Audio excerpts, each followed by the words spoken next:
I'm here with David Murray, the author of Reset, Living a Grace-Paced Life in a Burnout Culture.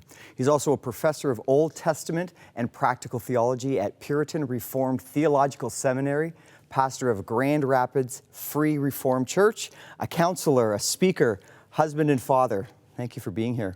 Thank you, and now you know why I burned out. I was going to say, I now know why you wrote this book. Yeah. We're in a culture today that really kind of wears busyness like a badge of honor.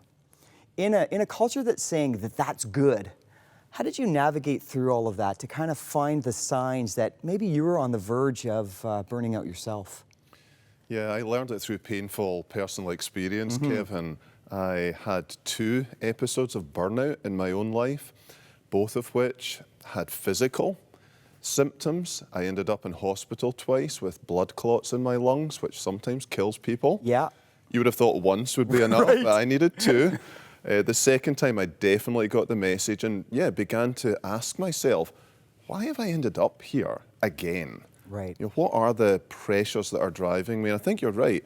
Cultural expectations, personal expectations, and probably too a sense of what does God expect? And some of that driven by a wrong view of God, I think, as someone harsh and demanding rather than loving and giving.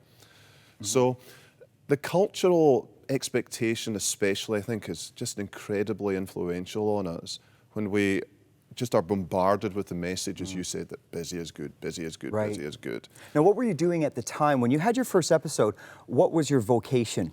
Yeah, I think burnout is doing too much for too long at too fast a pace, or just too much going on in your life. And I had all of that, and I wasn't really seeing it though. It's just when you're running at the pace of everyone else, you think you're normal. Right. But we're all abnormal.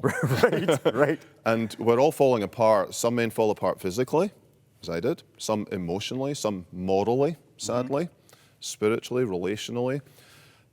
We all have to learn the lesson maybe different ways. But the important thing is to stop, to pause. Like as God said, be still and know that I am God. That's hard though, isn't it? It's very hard. Not but only from expectations, but now you've set the pace. you've set the pace. How do you Yeah. start to pull back? The most important word to learn in this is one of the shortest in the English language, and it's no. No to self, no Right. to many good things. I was Right. doing lots of good things. Sure. It wasn't bad things, but it's too many good things. Well, you were a pastor, and often, growing up in the church, sometimes we think, well, I'm doing good things, so it's okay if I do too much of a good thing. Right. But even too much of a good thing can cause burnout, can cause stress, and that's got to be stressful on your marriage. You've got 5 kids. That's not easy to deal with. Well, it's actually impossible. Right. Something has to give. Right. So you're hearing this all the time, either from within or from the culture. Be busy, be busy, be busy. And yet what we have to do is hear God's voice. Be still and know that I am God. And there's lots of good things we can do to help recover from burnout, including more rest, more recreation, more friendship, more sleep, more Sabbath. But, at its core, for a lot of people, the problem is a wrong view of God. And I think if we can grasp the God of all grace, the God of the gospel, the God who gives, gives, and gives, rather than this sense of he's a God that's always demanding, always taking, if we can get that at our core, the God of grace, the God who gives, a lot will fall into place. You have a very interesting way to talk about all the different aspects of us men.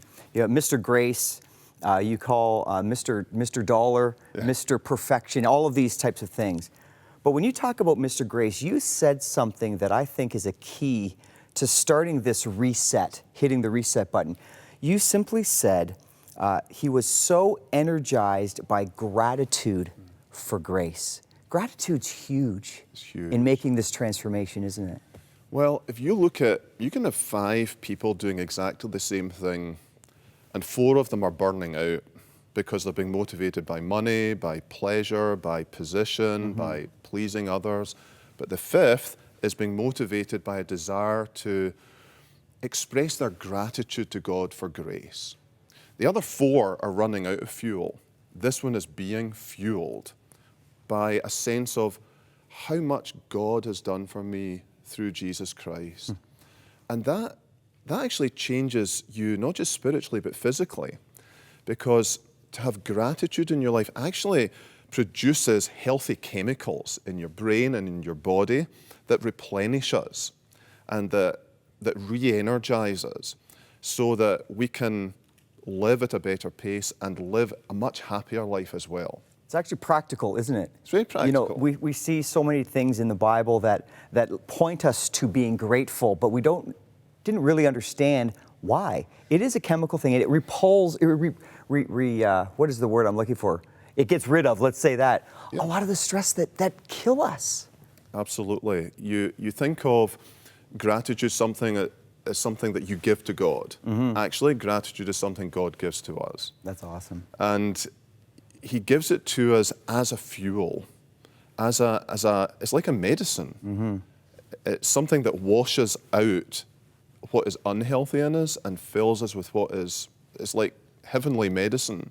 That's wonderful. So He gets our praise, but we get actually more. We get health. We get health. We get health. Wholeness. Well, there's more that I want to unpack.